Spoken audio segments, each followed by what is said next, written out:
Satisfação, rapaziada, sejam muito bem-vindos a mais um vídeo aqui do Cineguga. Eu sou o Gustavo Brasil. Videozinho de hoje sobre Thunderbolts, o novo filme da Marvel que muita gente não sabe bem o que esperar, mas ao mesmo tempo sabe também o que esperar, né? E é um filme um pouco mais esforçado do que os filmes que a gente tem assistido da Marvel ultimamente. Até porque a Marvel tá tentando correr atrás, né? Tentando voltar a ter mais relevância. Até por isso a gente vê o retorno do Robert Downey Jr. sendo anunciado, assim como o elenco surreal do próximo Vingadores também, né, tendo algumas voltas significativas. E esse filme dos Thunderbolts tem alguma coisa a dizer sobre esse esforço a mais que a Marvel tá buscando fazer. Eu não cheguei a odiar o Capitão América 4, na verdade acho que não chego a odiar nenhum filme da Marvel, só Homem-Formiga 2 e o 3, mas fora isso é só indiferença mesmo. Eu não acho que eu cansei, até porque hoje em dia eu assisto os filmes do Homem de Ferro, ou então do Capitão América original, ou dos Vingadores com o mesmo tesão que eu assistia antes, sabe? Quem cansou foi a Marvel. Mas Thunderbolts realmente me fez achar o novo Capitão América mais fraco do que eu achei na época em que eu assisti, por exemplo. Eu acho sinceramente que isso pode ser bom. Mas vamos lá, do que se trata Thunderbolts?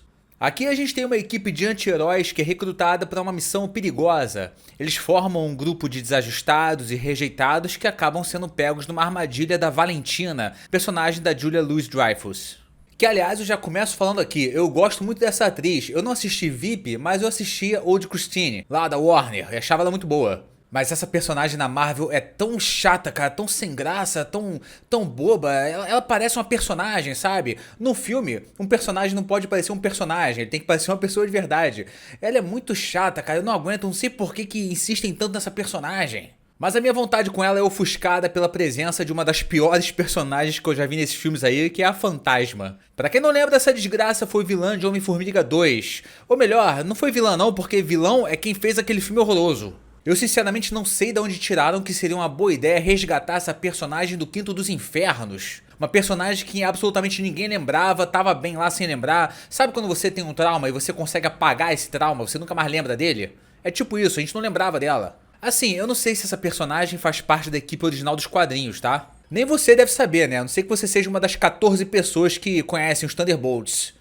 E eu gostei do tom do filme, principalmente na primeira metade, sem se levar a sério. É um filme que assume uma autoconsciência que funciona muito bem. Essa questão que você vê até nos materiais promocionais, né? Eles não são ninguém, são um bando de Zé Ninguém, ninguém conhece, ninguém se importa com eles, sabe? O filme realmente brinca muito com isso e combina com a história. Esse tipo de coisa faz você se conectar um pouco mais com os personagens, até os mais otários, tipo o Capitão América da Shopee e até mesmo o Guardião Vermelho. Mas a Fantasma não, com ela não tem como se conectar ou gostar, ela é péssima.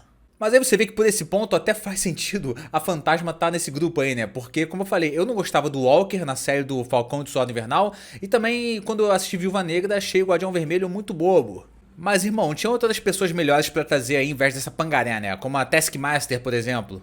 Ah, mas a Taskmaster tá no filme. Irmão, você sabe, né? Eu preciso falar, né? Olha o destaque que ela tem nesses materiais promocionais. Você sabe o que acontece com ela, você sabe. No início do filme.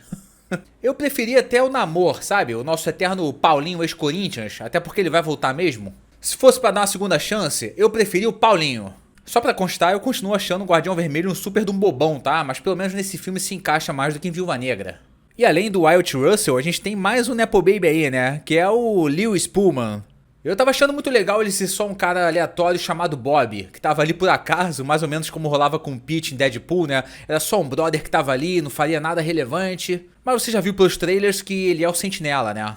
E aí é o seguinte, o que eu tava achando interessante, tava achando bom lá, do filme ter aquele tipo de humor, não se levar a sério, ser piegas, ser assumidamente ridículo e tal, rindo de si mesmo, irmão, o filme fica absurdamente melancólico, fica um clima de merda, todo deprê, que o cara é viciado em loló, que o pai dele batia nele, na mãe dele também, que eu não sei o que.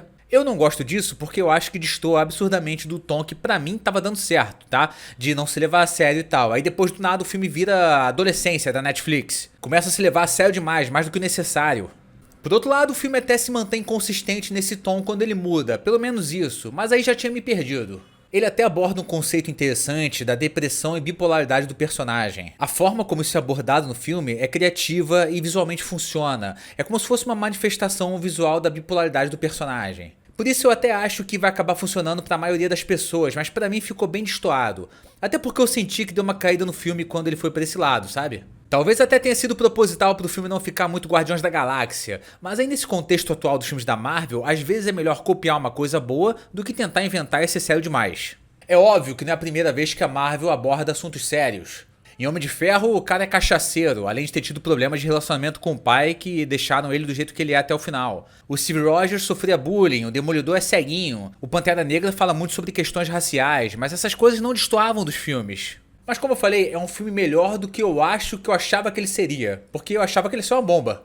Gosto muito da personagem da Helena e principalmente da atuação da Florence Pugh. É de fato a melhor personagem do filme, junto com o Soldado Invernal, que esse aí é foda desde 2014, né? E o Sebastian Stan tem se mostrado um ator cada vez melhor. Inclusive deveria ter vencido o Oscar desse ano, não por Thunderbolts, obviamente, mas pelo Aprendiz. Aliás, você pode ver no Thunderbolts que a participação dele talvez seja um pouco reduzida, porque o cara foi indicado ao Oscar, o salário aumenta, né, irmão? Ainda bem então que ele não ganhou o Oscar. Thunderbolts pra mim é mais promissor por mostrar um esforço a mais da Marvel do que exatamente pela qualidade do filme. Tem problema de acabar se levando a sério demais, mas pelo menos joga seguro numa fórmula que deu certo por muitos anos. Tem duas cenas pós-créditos nesse filme, eu vou falar sobre elas agora, vou revelar quais são. Então se você ainda não assistiu o filme e não quer saber, por favor, pode deixar o seu like aí, deixar um comentário e se retirar do vídeo e se inscrever no canal também. Mas vamos lá, logo depois que acaba o filme lá, eles são revelados como umas celebridades, aí vocês vão entender por que isso, não vou dar spoiler, porque... Enfim, aí o Guardião Vermelho, ele tá no supermercado, chega uma moça lá que tá comprando cereal, aí ele vê a moça, ele vê que tem um cereal lá que tem os Thunderbolts na capa. Ele começa a falar, pô, ó, compra esse cereal aí, ó, esse é maneiro. Começa a botar assim pra ela ver que ele tá na capa. Enfim, é uma bobeirinha, uma brincadeirinha. Agora, segunda cena pós-créditos, eu não vou dar muito detalhe porque o vídeo tá ficando longo, tá? Vocês vão entender lá o que tá acontecendo em relação ao nome dos Thunderbolts, por que tem o negocinho ali, o asterisco, né? Mas enfim, no final da cena pós-créditos eles recebem uma mensagem lá que tem uma nave chegando aí, né? Chegando nessa realidade que eles estão. A nave dá uma virada ali, tem um quadro. É o Quarteto Fantástico chegando na Marvel atual. Pra mim, essa cena pós-crédito se passa depois do filme do Quarteto Fantástico, não antes, tá? Você vai entender depois que assistir o Quarteto Fantástico, se eu estiver certo, tá bom?